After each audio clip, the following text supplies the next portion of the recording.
What's going on, everyone? Nick or Catalyst here. Welcome back to the channel. I hope you all are doing well. Today we have a very special video, one that I've been wanting to make for a long time, and it's something that has been requested by a lot of you over the couple of years that I've been competing competitively.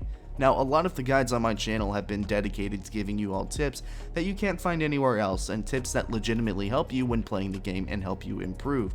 Unlike other guide videos in which the tips all repeat themselves and are really shallow, my guides don't center around trivial things like weapons and small hidden game mechanics, but rather I talk a lot about positioning, map knowledge, and movement, and that's what we are going to continue with today. But you'll notice that the title of the video is how to play like a competitive player, so today's video is going to be a little bit different in that regard.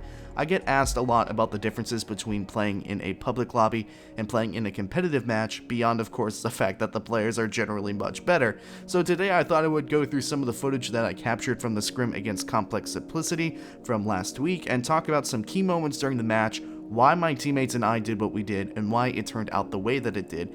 And in doing so, I'm hoping that you all will find some things to take away from the video, whether it be something about my movement, my positioning, or thought process, even though it's not geared towards one of those specific topics. So, with that being said, like and subscribe if you end up finding any of this useful.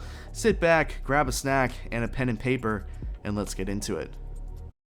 I'm actually going to be doing something pretty special for the video today. We are going to be having multiple perspectives for the video.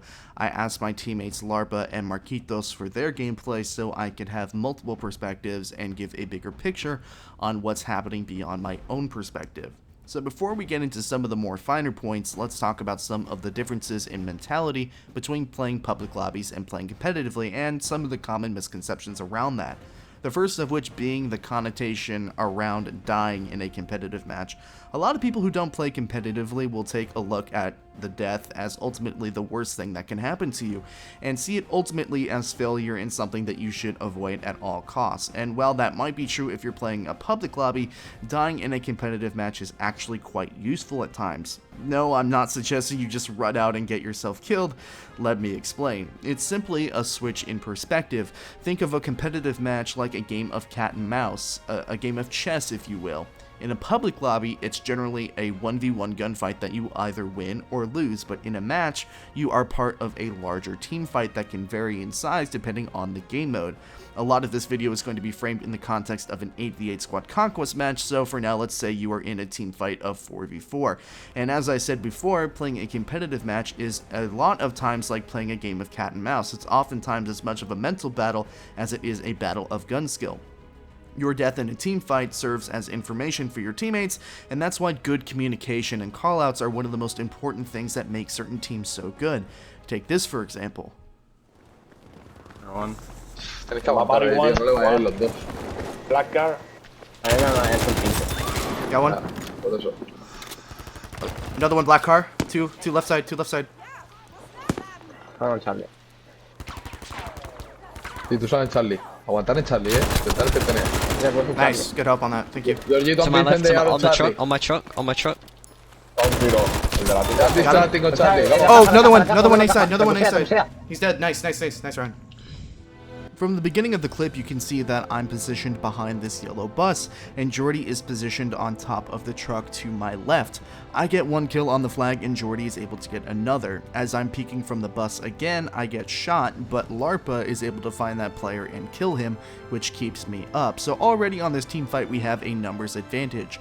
After exchanging some shots, Jordy ends up going down and calls out that his killer is pushing on the truck, in which I'm able to kill him, but die to another player that, upon reviewing the footage, comes around the corner just as I look away.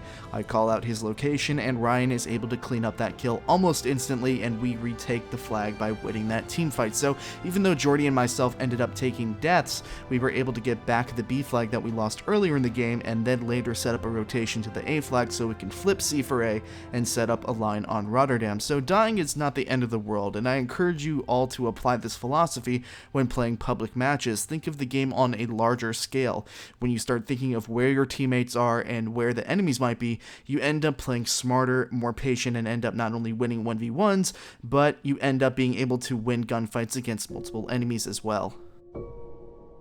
I think the second biggest misconception is that we are all communicating with each other at the same time, and we are just naturally gifted at being able to hear 7 other people's voices perfectly and being able to distinguish people from one another, and that's not true. Actually, we are only listening to 4 other players primarily, and that's the players that are in our squad, and we do this because naturally these are the players that are going to be closest to us at all times.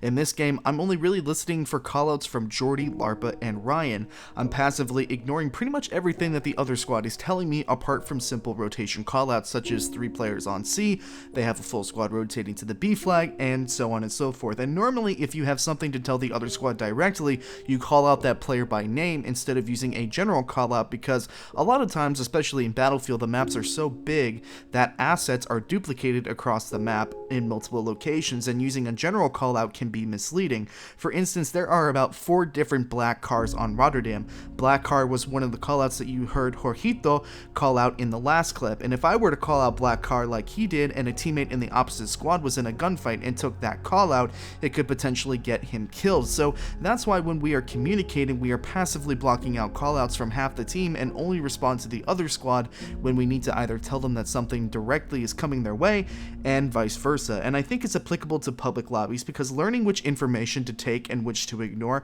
can be a very useful skill and something to consciously think about. Even if you don't have somebody speaking to you in a party chat or in game chat, you can take audio cues from the game and process information that way. So now that those 2 points are out of the way, I'm going to play a couple of clips for you in which my team was able to get a triple cap on the other team, and we're going to watch them through one time with multiple perspectives, and then watch them again with some analysis to show off how we were able to do it, and hopefully give you all some tips that you can employ in your own gameplay. I'm going to put multiple perspectives up on the screen, so it may get a little bit hectic. Feel free to rewind and watch the clips over again, looking at each player's perspective. I'll try to make it as intuitive as possible. Let's watch. Low, one shot. He's Drago, medic, he's medic though. Mid Drago and what? Sandbags. Oh, stay alive, cat, stay alive, they know you're there. We're leaking to A. There's one guy on stairs. Yeah, I'll try smoke. Give me a spawn, guys. Oh, they're coming out. There's one on the black right? heights. Between the pillars. On the right. Yeah, still. Nice trade. In the shop, te puse a muerte. He's low, he's low. Dead. He's clear, but there's Summer box. He's pushing alpha from the respawn. He's low. Airway. Middle, guarded. Airway alpha. Which game? I got I got him. One shot. Yeah, I got him left side mid. Well, blow the bridge. Blow the bridge! Someone pick up River just in case. I'm already there. So how were we able to pull this off? Now before we get into the clip, it requires a bit of context while we watch Larpa's perspective. My perspective will be repeating in the same timestamp in the top left hand corner. This is obviously Rotterdam, and it's pretty notorious in the competitive community for being one of the most unbalanced maps in the game in Squad Conquest, and this is due to the fact that it's a very linear map with long lanes of sight, and the German side gets to the middle flag quicker every time. So in essence, there are no flanking routes, and it's very easy to get spawn trapped as the British side, of which my team is in this clip. So what most teams do to kind of break out of the disadvantage is they do an overloaded push through one of the 3 lanes available, leak past the enemy line, and try to flip the map, which is easier said than done, and that's why you see Larpa and the rest of my squad get wiped before they respawn on me. There are 3 big things here, first of which I was able to get 2 kills on the enemy players that didn't rotate to stop the massive push from my teammates, and secondly, I decided to hold and wait for a spawn after Jordy told me that the other team knew where I was and were waiting for me to run around the corner like an idiot, and that is the real tip to learn from this clip, something called squad bombing, and it's something that's extremely simple, but you'd be surprised how little you'd think to just simply wait in a public lobby.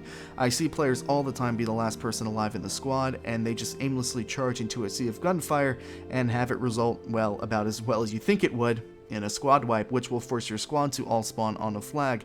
Now this may seem like such a small thing, and in truth it matters a lot more in competitive than it does in public lobbies, but the lesson here is to be patient and pay attention to when you are the last player alive in your squad, because holding out so your teammates can spawn on you will allow you to have greater control over the battle and map control overall. Apply it to this example. If Jordy had not told me to hold my spawn and I had gone out and gotten myself killed, my squad would have been forced to spawn at the C flag, and the enemy team would have been able to respawn on B and set up a line of defense again, in which we would have to break that line again.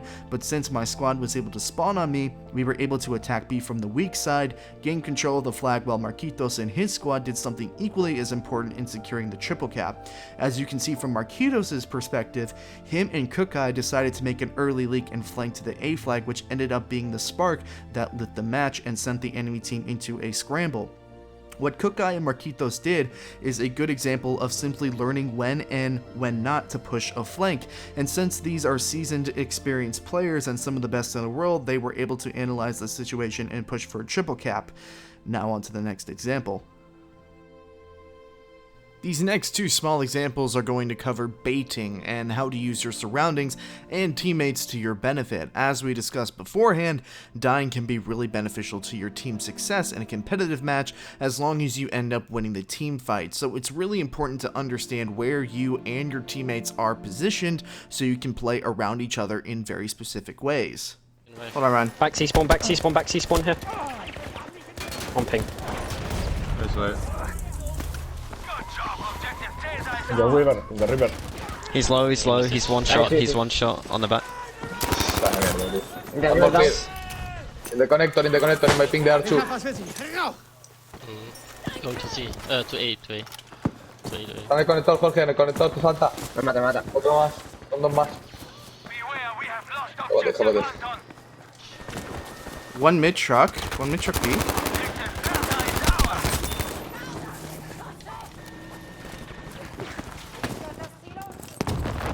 Where are they on B? Underneath. In the other. In the ammo, I think. I got one ammo. Got one. That's close to the medic box today.